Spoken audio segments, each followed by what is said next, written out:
I found myself standing at the precipice of a decision I never thought I would make. The weight of unspoken words and unmet expectations hung heavy in the air as I filed divorce papers, reaching a breaking point in my marriage with Mary. The catalyst of our unraveling was the presence of my overbearing mother-in-law, Susan, whose influence had cast a shadow over our relationship. As the ink dried on the papers, I couldn't escape the echo of our once promising union, now reduced to legal documents. The dissonance in our home had become too loud to ignore, fueled by Susan's well-intentioned yet suffocating presence. In the midst of this somber moment, Mary's voice pierced through the silence. "John, maybe this is what we need.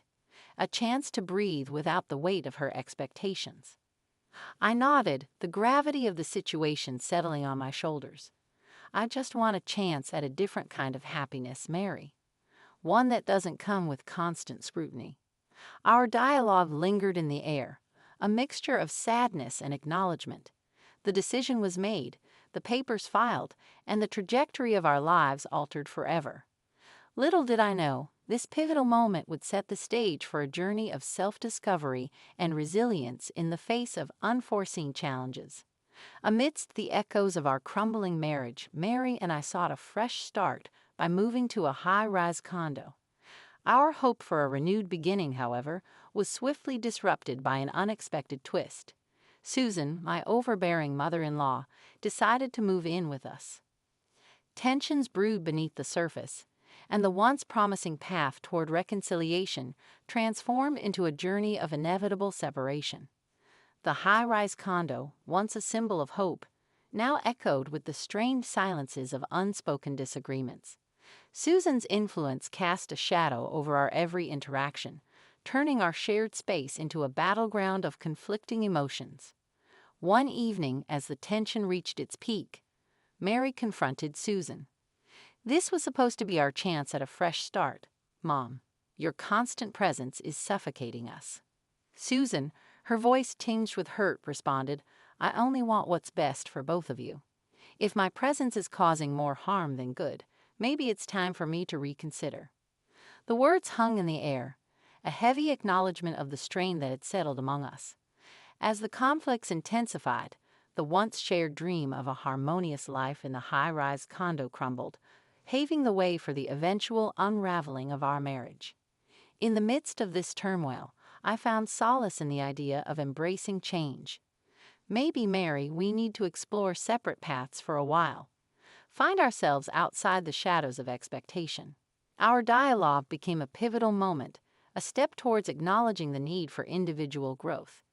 Little did we know, this chapter of upheaval would set the stage for the unfolding complexities of our intertwined lives. Amidst the towering walls of our high-rise dreams, the reality of financial struggles descended upon Mary and me like an unforeseen storm. The failed ventures in stock trading and the weight of our extravagant lifestyle resulted in the inevitable eviction from the once promising condo. Our world, once filled with the illusion of opulence, now crumbled under the weight of unpaid bills and shattered expectations. As we faced the harsh reality of our financial collapse, the strained relationship between Mary and Susan took a back seat to the more pressing concerns of survival. The high-rise condo, once a symbol of hope, now echoed with the hollow sounds of departure. In the midst of packing our belongings, a dialogue unfolded between Mary and me. "I never thought it would come to this, John. How did we end up losing everything?" Mary's voice carried the weight of regret. I sighed, grappling with my own sense of responsibility. "We got carried away, Mary. But maybe this is a chance to start anew, with a clearer understanding of what truly matters."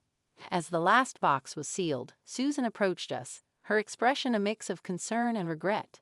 "I never intended for things to reach this point. Maybe I should have been more mindful of the consequences." Mary, with a forced smile, responded, "It's not just your fault, Mom.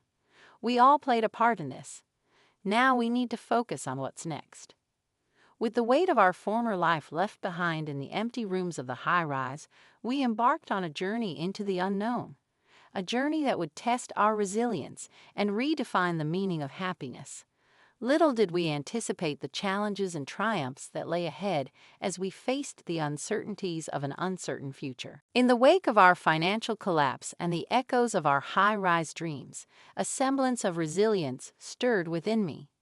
As a travel blogger and freelancer, I found solace in the idea of embracing the freedom of a new journey abroad, leaving the remnants of our shattered life behind. The decision to explore uncharted territories became a therapeutic escape, a chance to breathe in the fresh air of optimism. Through the lens of my camera and the strokes of my keyboard, I painted a narrative that mirrored the rejuvenation of my spirit. In the midst of my travels, a dialogue unfolded within me, reflecting on the newfound sense of freedom. This journey is more than just a physical one. It's a voyage into the unexplored realms of my own resilience, I mused, capturing the essence of my reflections. Encountering new landscapes and faces, I found myself engaged in dialogues with fellow travelers who shared tales of their own journeys. Sometimes, starting anew is about leaving behind the old versions of ourselves, one traveler remarked, sparking a resonance within me. Another, a seasoned nomad, added, life's challenges are like waypoints on a map. They guide us, shape us, and lead us to unexpected destinations. As I embraced the positive outlook that accompanied my travels, I couldn't help but wonder about the contrasting experiences of Mary and Susan back in the remnants of our former life. The juxtaposition of our paths became a poignant reminder that sometimes the journey to self-discovery involves forging new trails while others navigate the familiar, albeit challenging terrain. Little did I know, this chapter of exploration and resilience would set the stage for a convergence of paths, intertwining the threads of our separate narratives in ways that would reshape the fabric of our shared existence.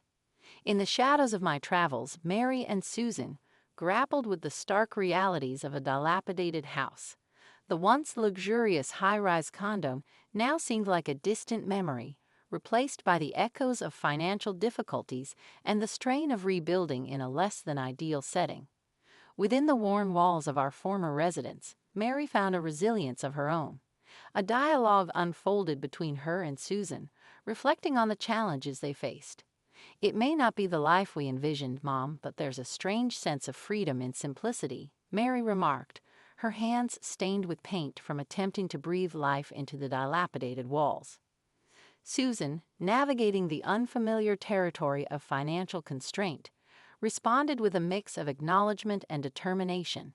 "Perhaps we needed this reality check. It's a chance to rebuild not just our surroundings, but also our perspectives." As they faced the hardships of their shared journey, another dialogue emerged. "I never thought I'd find happiness in such modest circumstances," Mary admitted, her gaze wandering through the rooms they were slowly transforming. Susan, grappling with her own realizations, added, "True happiness often reveals itself in unexpected places. We are learning to appreciate the beauty that comes with resilience." In the shadows of their struggles, Mary and Susan discovered a newfound strength within themselves and each other. As they worked to transform the dilapidated house into a home, the shared experiences became the foundation for a deeper connection. Little did they know, their separate journeys of rediscovery would soon intersect, weaving a tapestry of shared resilience and unexpected happiness. Amidst the echoes of transformation within the dilapidated house, a communal spirit flourished among the residents of our once neglected neighborhood. Inspired by the positive changes taking root, I felt compelled to foster a sense of community by organizing a neighborhood cleanup day. As residents gathered armed with brooms, garbage bags, and a shared commitment to revitalizing our surroundings, the air buzzed with newfound camaraderie. Laughter and conversations replaced the once muted tones of neglect, and a collaborative spirit took hold. During the cleanup, dialogues unfolded among neighbors, highlighting the significance of collective efforts. "It's incredible what we can achieve when we come together," remarked one neighbor, wiping sweat from their brow. Another, holding a bag of collected trash, added, "This feels like a fresh start. I never thought our little corner of the city could look so vibrant." I, coordinating the efforts, joined in the dialogue. "Our home is not just these walls, it's the entire community. and together we can make it a place we're proud to call home. As the day progressed, the shared endeavor not only transformed the physical appearance of the neighborhood, but also solidified the bonds among the residents. Sweeping away the remnants of neglect, we discovered the transformative power of unity, realizing that, indeed, a small collective effort could bring about significant positive change. Little did we know, this cleanup day marked not only a chapter of communal renewal, but also set the stage for future collaborations, creating a tapestry woven with threads of kindness, shared experiences, and the strength that comes from coming together in the face of adversity. In the wake of the neighborhood cleanup day and the burgeoning sense of community, the remnants of the past continued to shape our lives within the dilapidated house. As I explored the hidden artifacts and letters, a dialogue unfolded between Mary, Susan, and me, delving into the complexity of our shared history. These artifacts tell a story, one that goes beyond the surface of our individual struggles, I remarked, examining an old photograph with a mixture of nostalgia and reflection. Mary, her eyes tracing the lines of a faded letter, responded, "It's like uncovering a time capsule, a glimpse into the lives of those who came before us. It makes me appreciate the journey we've undertaken." Susan, reflecting on her own role in our shared narrative, added, "Perhaps understanding our history is the key to forging a more harmonious future. It's time to confront the shadows and acknowledge the lessons they hold." As we explored the relics of the past, the dilapidated house became a canvas for rediscovery and reconciliation. Another dialogue emerged, weaving together the threads of our intertwined lives.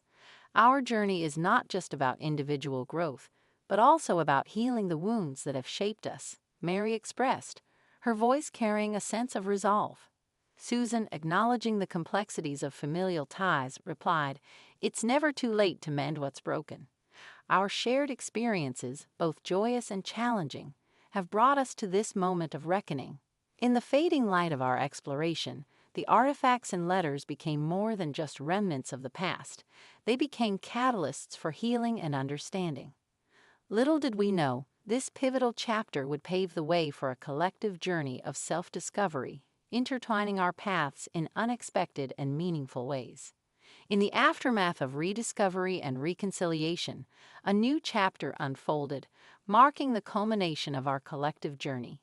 Amidst moments of epiphany, the characters found themselves at a crossroads, where forgiveness and self-discovery became the focal points of their shared existence.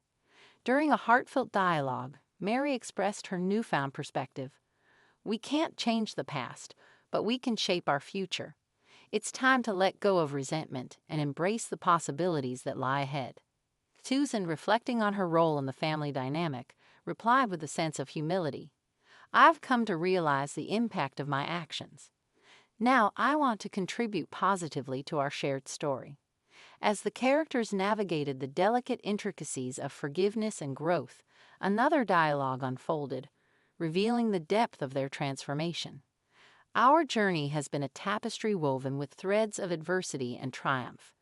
It's time to appreciate the beauty in every stitch," I remarked, encapsulating the essence of our shared experiences. In the concluding moments, the characters reached a collective epiphany, a realization that the strength of their bond lay not in the absence of challenges, but in their ability to confront and overcome them together. Little did they know, this final chapter marked not an end but a new beginning, a testament to the enduring power of forgiveness, shared connections, and the strength that comes from standing shoulder to shoulder in the face of life's uncertainties. The story concluded with each character forging their own path forward, leaving behind the shadows of the past and embracing the promise of a brighter, more harmonious future.